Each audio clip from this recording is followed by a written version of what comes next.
Good morning friends. आज है 1 मार्च और हम लोग डिस्कस करने वाले हैं कुछ स्पेशल जहरीली वोकैबुलरी जो अक्सर एग्जाम में रिपीट होती है, पूछी जाती है। और मार्च डे फर्स्ट लेके चल रहे हैं। आप अपना एक के कॉपी बनाइए, नोटबुक बनाइए, उसमें लिखिए डे फर्स्ट है आप कितनी वोकैब लिख रहे हो, कितनी आपको याद हुई है। ठीक है, कुछ करेंगे पीवाईक्यू जो कि बहुत ही इंपॉर्टेंट है, अक्सर एग्जाम में रिपीट होते हैं।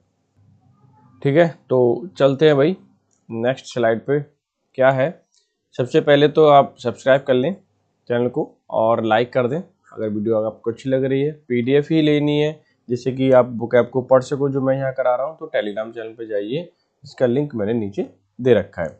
आज का हमारा एडिटोरियल है, थोड़ा पॉलिटिकल है, बहुत ही ईजी है। टर्निंग पॉइंट, टर्निंग पॉइंट समझते हो, एक तरीके का मोड़ आना। क्या आना? मोड़ आना। इसमें जो भी हाईलाइटेड वर्ड है जैसे कि टर्निंग पॉइंट है, फ्लिप्ड है, कंसीडर है और ब्लो बैक है, तो ये सारे वर्ड अक्सर एग्जाम में पूछे जाते हैं और इससे हम कंफ्यूज भी हो जाते हैं। ठीक है, आप इसे अच्छे से पढ़िए, पूरा का एडिटोरियल ऐसे मैं भी एक्सप्लेन करूंगा आप लोगों को, और ताकि अंडरस्टैंडिंग बढ़ा सको आप। ठीक है ना, तो सबसे पहले हम चल लेते हैं, इसकी जो वोकैब है वो क्या क्या है देखते हैं भाई। वोकैब हमारे पास ये देखिए, फर्स्ट वर्ड हमने ले रखा है टर्निंग पॉइंट। क्या है टर्निंग पॉइंट? इसका मतलब क्या होता है? मोड, यानी क्रूशियल मूवमेंट कह सकते हैं आप एक तरीके का, और वाटरशेड भी बोल सकते हैं, माइलस्टोन भी बोल सकते हैं, क्रिटिकल जंक्चर भी बोल सकते हैं। यहाँ पे चेंज आ रहा हो, सिंपल सी मतलब है, यहाँ पे मोड या चेंज आ रहा हो और इम्पोर्टेंट भी हो। क्लियर है? अच्छा, फ्लिप्ड का मतलब क्या होता है? उल्टा करना होता है, आपको पता ही है। रिवर्स्ड बोल सकते हो यानी कि उल्टा, इन्वर्टेड बोल सकते हो, टर्न ओवर बोल सकते हो, कैप्साइड बोल सकते हो। कैप्साइड जब पानी में कोई चीज़ जा रही होती है, जहाज बोट बोल उल्टा जाता है, तो वहाँ के लिए और ज़्यादा इस्तेमाल करते हैं, ये बात ध्यान रखना है आप। जैसे एक वर्ड है कंसीड। कंसीड का मतलब स्वीकार करना होता है। एडमिट बोलते हैं हम, एक्नॉलेज बोलते हैं, कन्फेस बोलते हैं, ईल्ड बोलते हैं, सब सिनोनिम है, इसके ध्यान रखना आप। क्लियर है? एक है ब्लो बैक। ब्लो बैक का मतलब एक प्रतिक्रिया होता है, रिपरकशन। ठीक है, ध्यान रखना है, जिसका मतलब प्रभाव होता है, यह बात एक ही प्रतिक्रिया। ब्लैकलेस, कंसिक्वेंसेज, अनइंटेंडेड रिजल्ट, मतलब ऐसा रिजल्ट जिसको हमें सोचा नहीं हो, दिमाग में भी नहीं लाए हो, फिर भी वो रिजल्ट आया। वनरेबल का मतलब होता है कमजोर या डीफनेस कह सकते हैं, ससेप्टिबल कह सकते हैं, अनप्रोटेक्टेड बोल सकते हैं, एट रिस्क बोल सकते हैं। ठीक है, ध्यान रखना। और कैपिटलाइज का मतलब भुगतान करना होता है, इसे एक्सप्लॉइट कह सकते हैं, टेक एडवांटेज ऑफ या फिर प्रॉफिट ऑफ या लीवरेज। ठीक है, इंपॉर्टेंट है, ध्यान रखना। एंड नेक्स्ट वन है वाइड अरे। इसका मतलब श्रृंखला होता है, वैरायटी बोल सकते हो, रेंज बोल सकते हो, स्पेक्ट्रम बोल सकते हो आप। और नेक्स्ट वन इज कलेक्शन, ये बोल सकते हो। अब बात करता हूँ कि भाई इसमें इंपॉर्टेंट कौन से जो अक्सर एग्जाम में पूछे जाते हैं। ठीक है, तो वो मैं बता देता हूँ, थोड़ा हाईलाइट कर देता हूँ ताकि आप अच्छे से समझ पाएँ और नोट डाउन कर पाएँ।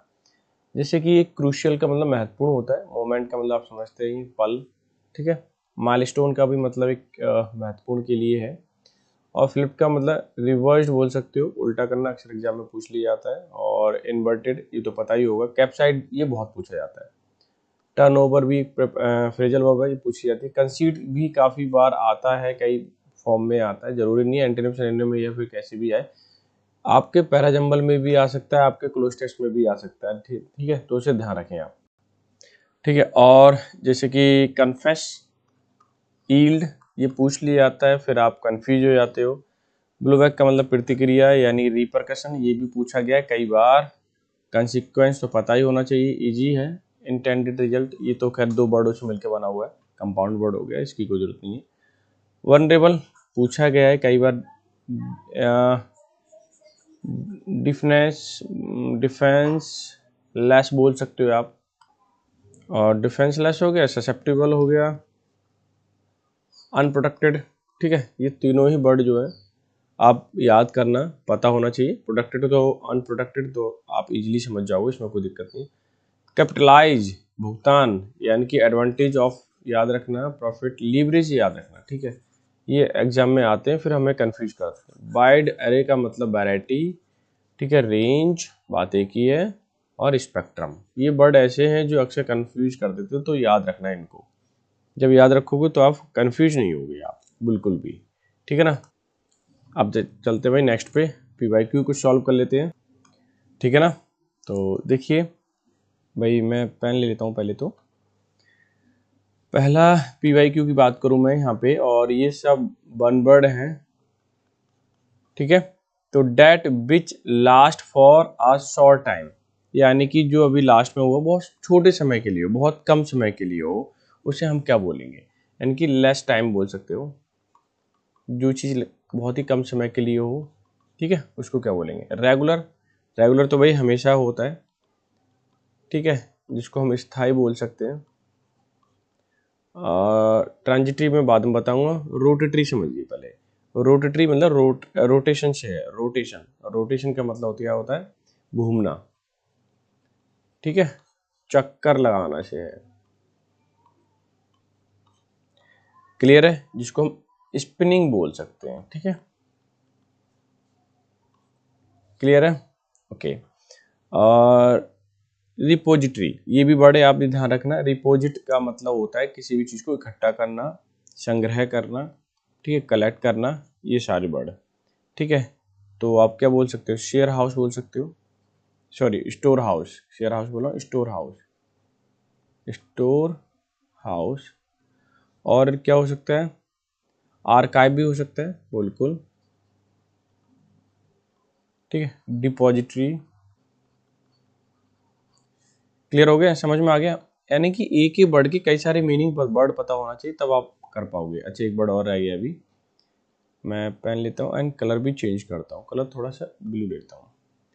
ट्रांजिटरी क्या होता है भाई, ट्रांजिटरी का मतलब होता है किसी भी को चीज़ को बहुत ही कम समय के लिए, एकदम बहुत लेस टाइम के लिए कह सकते हैं। तो आंसर तो यही हो जाएगा। और इसके जो सिनोनिम की बात करूँ तो टेम्पररी कह सकते हैं तरीके से, ठीक है, टेम्पररी हो जाएगा। शॉर्ट लिव बोल सकते हैं आप, ठीक है। तो ये वर्ड थे, और I hope so you have understood well कि भाई ट्रांजिटरी क्यों हुआ। क्लियर है, और बाकी के वर्ड भी समझ गए होंगे आप। नेक्स्ट पे मूव करते हैं भाई। रेडी टू बिलीव एनीथिंग, एक ऐसा व्यक्ति जो हमेशा तैयार रहे किसी भी चीज़ पे, आपने बोला उसको विश्वास हो गया, ऐसे व्यक्ति को हम क्या बोलेंगे। हमारे पास कई सारे ऑप्शन है, सॉरी मैं पेन ले लेता हूँ। क्रेडिबल। क्रेडिबल क्या होता है, एक भरोसेमंद व्यक्ति होता है जिस पे हम भरोसा कर सकें,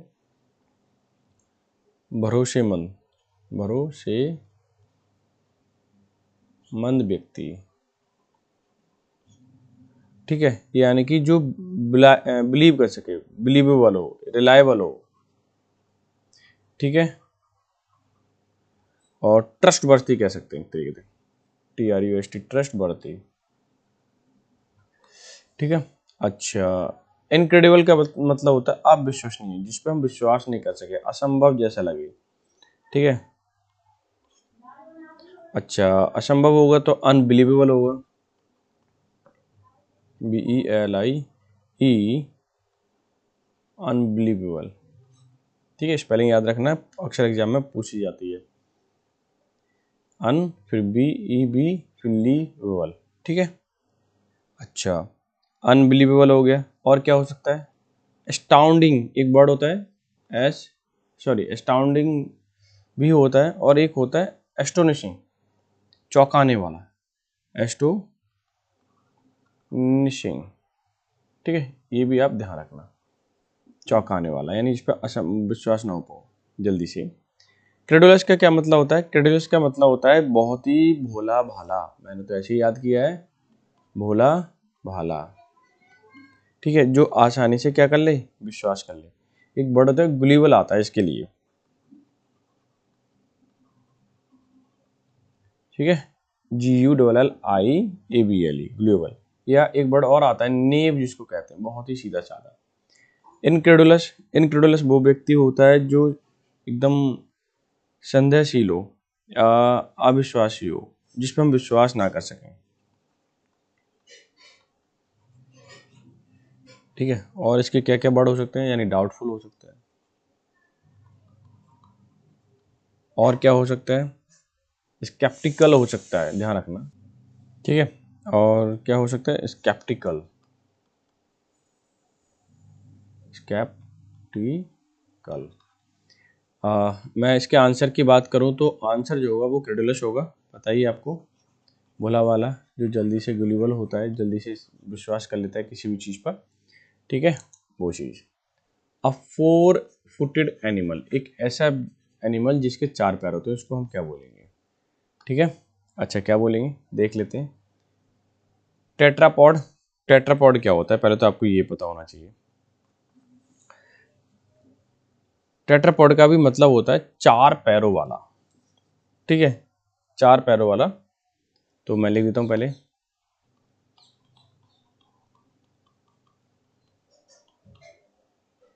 क्वाड का भी मतलब 4 से होता है, ध्यान रखना। बेसिक तो जो रूट वर्ड है क्वाड का मतलब 4 होता है। क्वाड्रूपैड यानी 4 पैरों वाला जीव के लिए आता है ये तो, ठीक है, ये जानवर।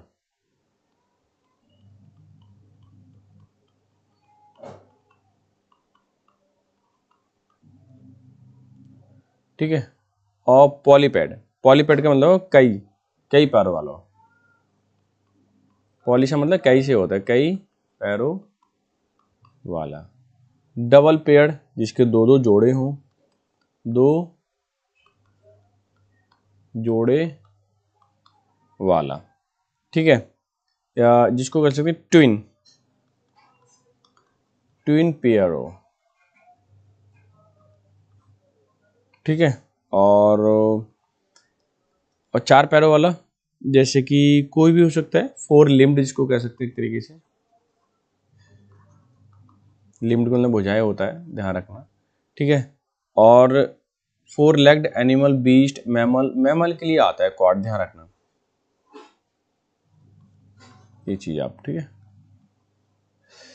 तो फिलहाल आंसर की अगर मैं बात करूं तो आपको पता ही चल गया होगा, क्वाड भाई होगा भाई, ठीक है। मैं सेटअप करता हूँ और ये क्वाड्रूपैड होगा, ध्यान रखना। आसान था, कोई डिफिकल्ट नहीं था, लेकिन अगर आप नए हो, कभी पढ़े नहीं ऐसे शब्द, तो आपसे नहीं होंगे, ये पक्का है। A person who believes in the total abolition of war. Abolition का मतलब होता है खत्म करना, पुट एंड टू, समाप्त करने के लिए आता है। अच्छा, अब क्या कहना चाह रहा है कि जो वॉर को बिल्कुल खत्म कर देता है उसको क्या बोलते हैं? सोशलिस्ट बोलते हैं? नहीं, सोशलिस्ट मतलब होता है समाजवादी।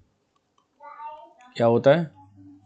समाजवादी होता है, ठीक है, जो समाज में विश्वास रखता हो, ठीक है, समाजवादी हो। इसी के लिए एक वर्ड आता है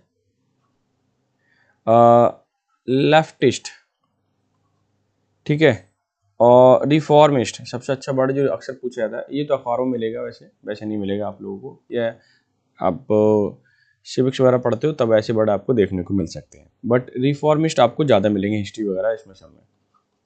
रिफॉर्मिस्ट। कम्युनिस्ट का मतलब क्या होता है? कम्युनिस्ट का मतलब होता है कि साम्यवाद में विश्वास रखने वाला, यानी कि मार्क्सिस्ट इसको बोल सकते हैं, ठीक है। और रेडिकल जिसको बोल सकते हैं, रेडिकल। कम्युनिस्ट यानी ग्रुप में, ग्रुप को बढ़ावा देने वाला, ठीक है, कम्युनिटी को बढ़ावा देने वाला, उस तरह से मान के चलिए। फाशिस्टवाद क्या होता है? फाशीवाद होता है, तानाशाही जिसको हम बोल सकते हैं एक तरीके से, तानाशाही, ठीक है। इसकी हिंदी तो बड़े दिनों बाद मैं समझ नहीं पाया था, काफ़ी टाइम बाद समझ पाया था याद कर करके। फिलहाल मैं याद रखता था फाशीवाद होता है फैसिस्ट, ठीक है। फिलहाल मैं आपको बता देता हूँ, एक डिक्टेटरशिप होता है ना, वो फासिस्ट होता है एक तरीके से, ये बात ध्यान रखना। पैसिफिस्ट का मतलब होता है एक पीस लवर कह सकते हैं, समझ रहे हैं आप? पीस लवर, जो शांति चाहता हो, नॉन वायलेंस पर्सन, जैसे महात्मा गांधी।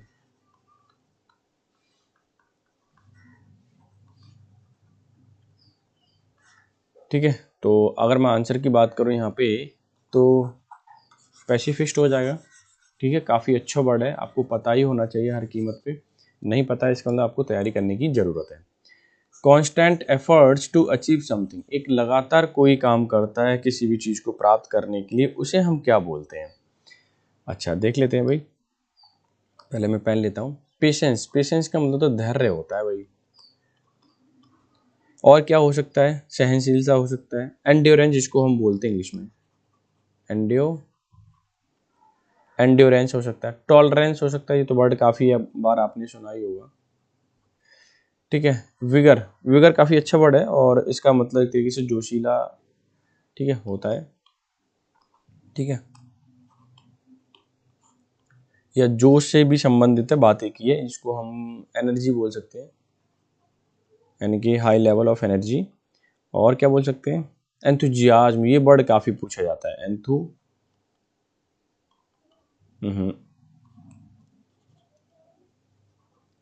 एंथुजियाज्म अक्सर पूछा जाता है ये वाला वर्ड, ठीक है ना। अटेम्प्ट का मतलब कोशिशें होती हैं, ये तो आपको पता ही है, कोशिश करना या कोशिशें।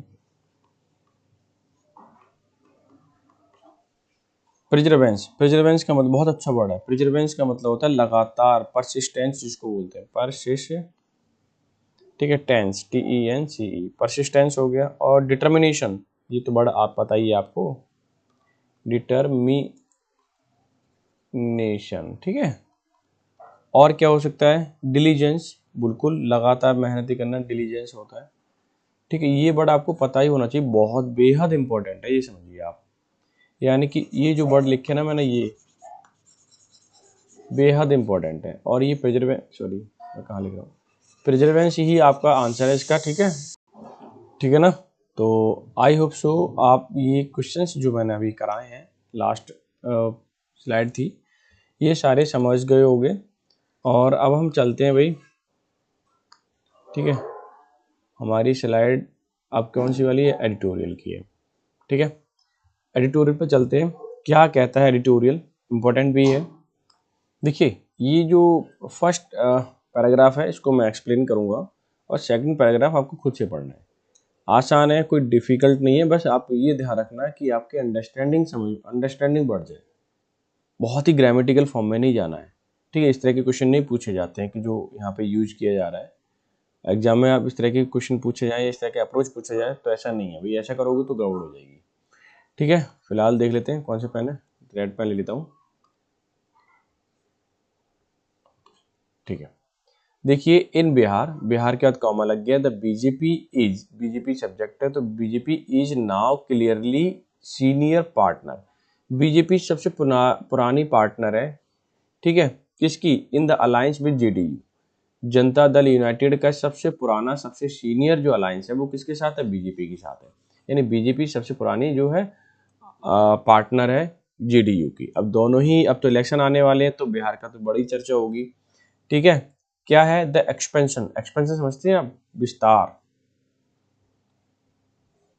विस्तार ऑफ बिहार काउंसिल मिनिस्टर, अभी विस्तार कह सकते हैं, या फिर expansion of Bihar council minister का हुआ, जिसमें 7 न्यू मेंबर्स आए हैं, all from Bharatiya Janata party, यानी कि सबके सब जो सातों के सातों मेंबर हैं वो कहाँ के हैं, बीजेपी के हैं। अब 7 न्यू, अब ये देखिए, बिहार काउंसिल ऑफ मिनिस्टर, ठीक है, और ये लिखा है 7 न्यू मेंबर्स, जो सातों के सातों मेंबर हैं वो हैव बीन इंडक्टेड, ठीक है, as clearest public statement that the party wants to rewrite its term of engagement with its partner of Janata Dal United, कि सबने एक मीटिंग करी या पब्लिक स्टेटमेंट दिया उन्होंने, वो क्या दिया है कि इज क्लियरेस्ट, क्लियरेस्ट का मतलब होता है सुपरलेटिव डिग्री है, कि स्पष्ट तौर पे, बिल्कुल स्पष्ट तौर पे, पब्लिक स्टेटमेंट दैट की द पार्टी वांट्स, पार्टी चाहती है, ठीक है, प्रेजेंट इंडेफिनिट में टेंस है, रीराइट की दोबारा लिखा जाए, इट्स मतलब इसके टर्म कंडीशंस ऑफ एंगेजमेंट, की जो एंगेजमेंट है, एक दूसरे से मिलके काम कर रहे हैं, ठीक है, विद इस पार्टनर जनता दल यूनाइटेड, की जनता दल यूनाइटेड और बीजेपी की जो एक पार्टनरशिप है उसको दोबारा से रीराइट किया जाए, दोबारा से लिखा जाए। इसीलिए क्या हुआ, एक्सपेंशन हुआ है किसमें, जनता बिहार की सरकार में, उसमें बीजेपी के नेताओं को शामिल किया गया है, और जेडीयू के नेता ऑलरेडी हैं, तो जेडीयू ने बीजेपी के नेता को शामिल किया है। अब इनकी पार्टनरशिप क्या चलेगी, लॉन्ग टर्म तक चलेगी, लॉन्ग लास्टिंग हो जाएगी।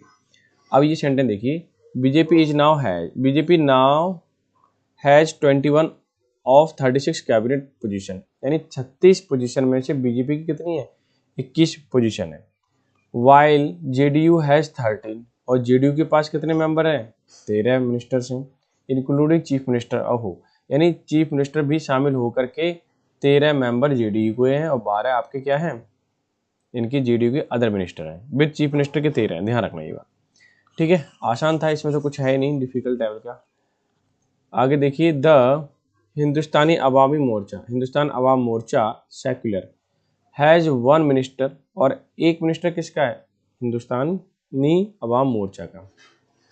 वाइल, वाइल मतलब जबकि, रिमेनिंग पोस्ट, बाकी की जो पोस्टें हैं, इज एन इंडिपेंडेंट, वो क्या है, इंडिपेंडेंट है। ठीक है, कैबिनेट के मिनिस्टर तो भर गए इनसे, बीजेपी और जेडीयू से। आगे देखिए, with the assembly election is only a few months away, यानी कि विद द इलेक्शंस, यानी जो इलेक्शंस हैं वो कुछ महीने बाद ही इलेक्शंस है बिहार में। BJP has made it clear, BJP ने स्पष्ट कर दिया, बीजेपी हैज मेड, मेड मतलब किया है, क्लियर स्पष्ट कर दिया, JDU that it will now act, कि ये काम करेगी JDU as the senior partner of alliance, कि जेडीयू सीनियर पार्टनर है बीजेपी की, या बीजेपी भी जेडीयू के लिए है, तो एक दूसरे के लिए क्या काम करेंगे, ये काम करेंगे, एक दूसरे की हेल्प करेंगे, यानी कि गठबंधन के साथ, अलायंस के साथ ये इलेक्शन लड़ेंगे। The expansion was after mister Kumar's meeting with BJP President JP Nadda and just ahead of the visit Prime Minister Narendra Modi to the state. ठीक है, marking an early beginning of the election campaign in his characteristic style या way. अब क्या बोल रहे हैं भाई, expansion was after Kumars meeting, expansion जो विस्तार हुआ है कैबिनेट में, वो कुमार की, यानी कि नीतीश कुमार जो चीफ मिनिस्टर है बिहार के, उन्होंने मीटिंग करी जेपी नड्डा, और जेपी नड्डा कौन है भाई, बीजेपी के प्रेसिडेंट है, बीजेपी पार्टी के, तो उनसे जब मीटिंग करी तो एक्सपेंशन हो गया भाई। देखिए आप, जस्ट अहेड, यानी कि कुछ दिन पहले ही, कुछ दिन आगे ही, visit of prime minister Modi to the state, कि वो विजिट करेंगे प्राइम मिनिस्टर मोदी बिहार में, जब विजिट करेंगे तो उससे पहले देखिए एक्सपेंशन भी हो गया। ठीक है, मेकिंग एन अर्ली बिगनिंग, और ये अर्ली बिगनिंग है, शुरुआत है किसकी, इलेक्शन कैंपेन की, कहाँ पर, बिहार के अंदर। कैसे स्टाइल में है, कैरेक्टरिस्टिक स्टाइल में, यानी कि एकदम समझ रहे हैं आप, बड़ी स्टाइल में आते हैं और ठीक है ना, जलवा करके चले जाते हैं। Assembly election in 2020 was turning point, और असेंबली इलेक्शन जो आने वाला वो एक टर्निंग पॉइंट है, क्योंकि एक करिश्मा जो है ना मोदी जी का, हमारे प्राइम मिनिस्टर जी, तो जब ये जाते हैं तो वास्तविकता में आप इन्हें जब सुनोगे तो आपको लगेगा हाँ सुनना है, क्योंकि ये बहुत अच्छे ऑडिटर है। मैं तो पर्सनली, मुझे बोलने का इनका वे ऑफ स्टाइल बहुत अच्छा लगता है। ठीक है, लेकिन ये चीज़ इतने आसानी से नहीं आती, इसके लिए बहुत मेहनत चाहिए। आगे देखिए, the JDU contested 115 seats but one only 43। अब भाई जेडीयू ने पिछले इलेक्शन में 115 सीटें लड़ी थी, जिसमें से केवल 43 सीटें पाई इन्होंने, वाइल बीजेपी 174 आउट ऑफ 1110, और बीजेपी ने लड़ी थी 110, जिसमें से 74 सीटें जीती, यानी बीजेपी आगे थी। इट कंटेस्टेड, ठीक है भाई, आगे देख लेते हैं ये क्या कहता है। The partners flipped their position with in the alliance, इनके जो पार्टनर्स थे वो फ्लिप हो गए, ठीक है, मुड़ गए पोजीशन से, अलायंस से। With BJP emerging as the senior partner after playing a supportive role to mister Kumar for nearly 4 decades, यानी बीजेपी, केवल बीजेपी इमर्ज मतलब उभर के आ रही है सीनियर पार्टी पार्टनर के रूप में, प्लेइंग अ सपोर्टिव रोल, और वो प्ले कर रही सपोर्टिव रोल जेडीयू के लिए, मिस्टर कुमार के लिए। ठीक है, नियरली 4 डिकेड्स, कब से, लगभग 40 साल से। ठीक है, 40 साल तो बहुत टाइम होता है, यानी 40 साल से बीजेपी जो है जेडीयू को सपोर्ट कर रही है। बीजेपी कंसीडर, बीजेपी ये मानती है, ये मान गई है, chief ministers post mister Kumar की, चीफ मिनिस्टर की जो पोस्ट है वो किसके लिए, मिस्टर कुमार के लिए। इन ऑर्डर टू का मतलब ताकि, avoid any potential blowback from the extremely backward class, ठीक है, which continue to support mister Kumar, यानी कि जो ईबीसी है, बैकवर्ड क्लास है, एक्सट्रीमली बैकवर्ड क्लास है, वो मिस्टर कुमार के लिए सपोर्ट करती है। और ये बात मानती है बीजेपी कि भाई, ये बिल्कुल मान भी गई है क्या, कि मिस्टर कुमार जो चीफ मिनिस्टर की पोस्ट है वो मिस्टर कुमार के लिए होनी चाहिए, ताकि किसी भी टाइप का जो ब्लोबैक है या परेशानी, झटका है, वो ना लगे, ठीक है, सरकार इन्हीं की बने। ठीक है, समझ में आ गया होगा, बहुत ही आसान है, कोई दिक्कत नहीं है। अब ये जो पैराग्राफ है थोड़ा सा आज आपको पढ़ना पड़ेगा, ठीक है। I hope so you can understand easily. Vulnerable का मीनिंग नहीं पता है तो आप देखें, कैपिटलाइज का मीनिंग नहीं पता है तो भी आप देखें, वाइड अरे का है तब भी आप देखें। पीडीएफ आपके पास है, यू कैन रीड इजीली, ठीक है। बहुत ही आसान था इसलिए मैंने आपको ऊपर ड्रॉप कर दिया। और I hope so you have understood well all the word which I have told you just earlier in this video, as well as don't forget to solve again these MCQs type PYQ questions। और ये जो question है will help you in the examination। एक आप हिंदी में याद करना चाहे तो हिंदी में याद कर लें, और इंग्लिश में याद करना चाहे इंग्लिश में याद कर लें। ये जो वर्ड है अगर आपको याद है तो definitely help in your examination, और आप अच्छा करोगे, ठीक है ना। वीडियो को थोड़ा सा शेयर कर दिया करो, क्योंकि जब आप शेयर करते हो ना तो थोड़ा मोटिवेशन आता है। क्लियर है? तो मिलते हैं नेक्स्ट सेशन में, तब तक के लिए bye bye, take care, have a good day.